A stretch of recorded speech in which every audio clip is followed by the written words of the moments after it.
Je préfère prévenir tout de suite. Je suis peut-être que non, hein, mais je préfère le dire, je sais pas. Il est possible que mon intervention soit un petit peu islamo-gauchiste. Enfin, ça va pas! De paix, tout bête, parce que ça fait toujours rire, en épais. Et je sais pas si ça va marcher. Si, quand même un peu, voilà. Ça marche toujours. Bonjour à toutes et à tous et bienvenue dans cette nouvelle vidéo, encore une fois un peu coup de gueule. Car oui, j'aimerais revenir effectivement rapidement sur la fameuse soirée des Césars 2021. Alors ce sera assez rapide comme d'habitude, mais je vais essayer de vous montrer pourquoi est-ce que cette représentation des Césars 2021 est symptomatique d'un vrai problème. Alors les Césars, c'est une cérémonie annuelle qui a démarré en 1976. C'est donc à une époque où la France était vachement américanisée, mais c'est aussi à une époque où il y avait beaucoup de talents cinématographiques français. Plusieurs catégories sont récompensées dans ces Césars, ça va du meilleur court-métrage à évidemment meilleur réalisateur, meilleur film, etc. Alors je prépare une vidéo sur la catastrophe que sont les Oscars et donc du coup je m'attarderai sur cette vidéo sur l'histoire aussi des Césars. Je vais essayer de ne pas trop m'attarder sur les sujets spécifiques, comme par exemple l'actrice Corinne Maziero qui s'est mise à poil pour dénoncer la fermeture de la culture, ou encore sur le discours du réalisateur Jean-Pascal Zadi qui a émis avoir une pensée pour Adama Traoré, donc un jeune noir qui a été tué par une bavure policière, mais dont le passif de lui et sa famille sont assez flous. On parle de délits parfois innocents mais parfois de vraies violences. Il a notamment été accusé de viol avec fourchette sur l'un de ses détenus. Quelle drôle d'idée! Mais en gros, tous ces événements sont, encore une fois, révélateurs d'un gros problème en France. Commençons par le plus évident, le fait que les Césars aient pu être organisés est déjà pour moi un problème quand on sait que ça fait 1 an que l'événementiel, le cinéma et les théâtres sont fermés, laissant des techniciens et des artistes en très grande précarité et dans une situation de pauvreté extrême, pendant qu'un petit groupe de personnes, pas forcément à plaindre, se retrouve dans une salle avec un protocole sanitaire identique à ceux des salles obscures. Et moi je trouve que c'est un petit doigt d'honneur à toute cette population d'intermittents du spectacle qui souffre depuis un moment. Mais alors que la soirée commençait, je me suis dit bon, arrêtons d'être négatifs. Si la soirée a pu se faire et se réaliser, les récompensés en profiteront peut-être pour donner du soutien aux intermittents, ou en tout cas à ceux qui en ont besoin et aussi au cinéma français tout entier. Alors oui, ça ne ferait pas beaucoup avancer les choses, mais je pense que beaucoup de gens ont besoin actuellement de reconnaissance envers le grand public. Grand public qui a souvent tendance à regarder des grosses cérémonies comme celle-ci. L'audience des Césars pouvait alors avoir un impact sur ce qu'il se passe. Je me suis alors demandé quelles idées ils avaient trouvées pour essayer d'en parler.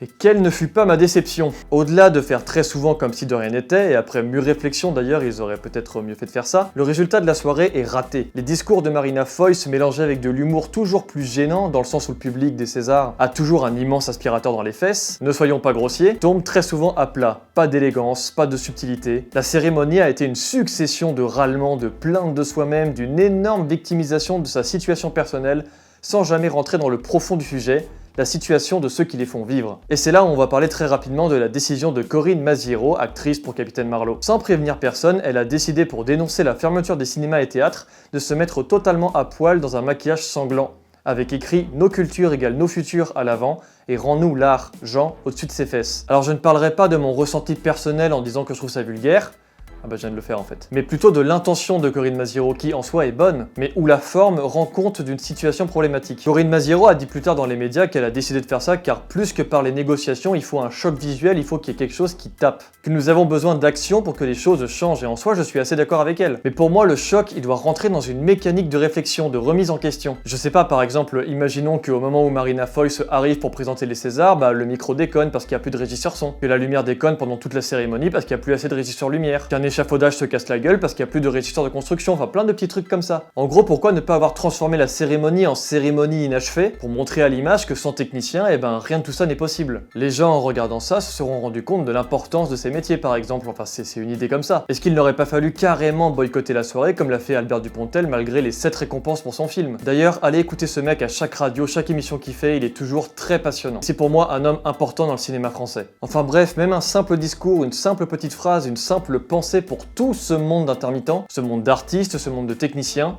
Mais non. Là où d'autres petites cérémonies européennes prônent le soutien et le courage de tout le monde face à une situation où nous semblons impuissants, nous, on chiale pendant près de 3 heures sur notre sort. Du coup, la décision de Corinne Maziero pour moi est extrêmement égoïste. Dans son message, le choc passe dans les yeux et dans la forme, mais absolument pas dans le fond. Cet acte fera parler pendant quelques semaines, mais rien ne changera la situation. Et plus tard, on se rappellera de cette image des Césars 2021, en mentionnant juste l'actrice et non le fond du message. Et le cinéma entier passe encore pour des gros lourds dans une bien-pensance à l'américaine toujours plus maladroite et superficielle. Parce que oui, elle a pas manqué de dire que les jugements qu'on a fait sur son physique ou sur juste cette démarche, eh ben c'est très machiste en fait, hein. C'est la société patriarcale, tout ça, tu sais. Moi je demande vraiment à ce que nous soyons élégants et marquants autant dans la forme que dans le fond. C'est comme ça qu'on change les choses. Ce message pseudo-rebelle, pour moi, ce n'est rien d'autre que la représentation de la vantardise et du nombrilisme de notre époque. Corinne Maziero a pourtant plusieurs fois affirmé détester la célébrité, essayer de se battre contre les inégalités salariales, mais on sait aussi par exemple qu'elle est assez exécrable sur les tournages, tiens. Et on sait aussi qu'elle est l'interprète principale de Capitaine Marlowe, dont le budget coûte 2,4 millions d'euros par épisode. Au vu de la série, ça laisse planer le doute sur où va la majeure partie de cet argent quand même. Bon, finalement, je m'attarde un peu trop sur cette situation-là, mais pour moi, c'est symptomatique du milieu riche du cinéma. Car oui, la plupart des gens qui râlent dans cette cérémonie ne sont malheureusement pas à plaindre. La plupart sont des acteurs et auteurs qui ont toujours extrêmement bien gagné leur vie. Ils ont des agents et des soutiens financiers. Les cachets varient beaucoup, mais c'est très souvent du 10 000 euros par journée de tournage pour les plus célèbres. La chose qui leur manque à eux, c'est de rejouer plus souvent, et je comprends bien sûr ce ras-le-bol et cette envie. Mais ne divulguez pas uniquement ce message. Des intermittents dans une galère pas possible aimeraient pouvoir se faire entendre et ils espéreraient que cette soirée en soit l'occasion. Mais non, ça a préféré se plaindre en mode ouin-ouin toute la soirée. Car comme les politiques finalement, ces stars vivent dans une sorte de bulle. On préfère des discours qui soutiennent des idéologies américaines comme l'a fait Jean-Pascal Zadi, parlant de statues françaises à détruire et de soutien à des hommes qui sont quand même accusés de viol. C'est marrant, ça me rappelle quelque chose cette situation, non? Alors qu'on aurait juste voulu des discours sur le cinéma.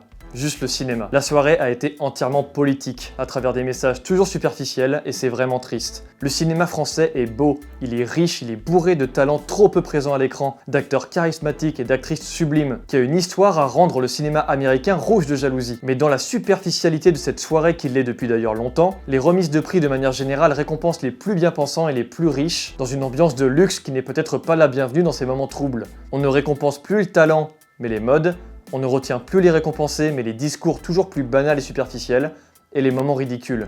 Ce n'est clairement pas cette soirée qui glorifie le cinéma et ses travailleurs, alors que c'est le moment ou jamais où il faut le rappeler. Je retiendrai seulement les courts-métrages qui étaient tous très bien, et du César de Laure Calamy, qui est une actrice que j'aime beaucoup, et avec qui j'ai d'ailleurs déjà travaillé. Et Adieu les cons de Albert Dupontel, quand vous pourrez aller le voir, allez-y. Le reste de la soirée est un gros mollard à l'industrie du spectacle, accompagné de sketchs et de discours qui tombent complètement à l'eau. Comme par exemple Vincent Dedienne, qui avec une subtilité d'éléphant fait un point gone win en comparant Polanski à Hitler. Car oui, il a fait une blague sur la phrase qu'on entend souvent, il faut savoir séparer l'homme de l'artiste, en disant que Hitler était peintre. Du coup, il y avait toute une blague sur le fait qu'on avait le droit de rendre hommage à Hitler parce que c'était un bon peintre alors qu'il a fait des choses atroces en rapport avec Polanski. Alors, on peut reprocher ce qu'on veut à Polanski et au César 2020, mais je suis pas sûr de faire cette comparaison entre Hitler et un ancien juif déporté de Varsovie était une bonne subtilité. Je pense qu'il y avait plus malin à faire et là encore, le choc passe sous la forme et non dans le fond. Comme vous avez pu le voir, il y a eu plein de blagues sur le caca, trop marrant. Parfois, heureusement, mis en suspens par des discours un peu classiques, mais qui faisaient quand même du bien. Je pense notamment au discours de Samy Bouajila qui rend hommage à son père, ou le simple message d'espoir, enfin, de Laure Calamy. Donc j'ai un message pour ceux qui veulent que les cinémas rouvrent. Foncez à l'Odéon tout de suite, maintenant. Là, vous rencontrerez des gens qui vous expliqueront ce qu'il se passe, qui vous expliqueront le problème de cette culture fermée, de cette politique dégueulasse menée contre eux, mais qui pourtant arrivent à râler avec le sourire en jouant et en dansant. Ils essaient tous de rester positifs le plus possible. Alors ce sont eux dont il faut parler, c'est eux qu'il faut revendiquer, et de tout oublier de cette cérémonie qui ne fait que salir le cinéma français qui est riche. Et pour ceux qui n'ont pas vraiment envie d'aller jusqu'à Odéon, eh ben n'hésitez pas à redécouvrir des films français, à redécouvrir des classiques, et quand vous pouvez, évidemment, buvez les interviews de Jean Gabin, Lino Ventura, Arlette, Brigitte Bardot, Catherine Deneuve. C'est la modestie et l'élégance d'un genre qui est devenu un peu trop vulgaire. Bon, ceci étant dit, maintenant que mon coup de gueule est un peu terminé, j'aimerais terminer sur une note personnelle qui est un peu triste mais positive de la soirée. Comme chaque année, vous devez vous en douter, de nombreux artistes et de techniciens meurent des suites de maladies, d'accidents, etc. Et s'il y a bien une seule chose à complimenter pendant cette cérémonie, c'est quand ils leur rendent hommage. Car quand on voit la ringardise d'aujourd'hui, il n'y a que ceux du passé qu'on peut remercier. Du coup, pendant cet hommage, Benjamin Biolay interprète une chanson de manière plutôt jolie, et les noms et photos d'artistes et de techniciens qui sont morts cette année 2020 se suivent. Et j'aimerais juste m'arrêter sur celle d'un collègue qui est mort beaucoup trop jeune l'année dernière. Le voir en photo pendant la cérémonie m'a surpris et m'a beaucoup touché. Et je suis content d'avoir pu ressentir quelque chose de beau et triste à la fois pendant cette soirée. Voilà pour la vidéo, j'espère qu'elle vous aura plu, qu'elle n'aura pas été trop brouillon. N'hésitez pas à la partager, à vous abonner à la chaîne et à me rejoindre sur Twitter et Instagram. Et surtout, n'oubliez pas, et j'essaierai de le montrer le plus possible sur cette chaîne, que nous avons l'un des plus beaux cinémas du monde. Ciao!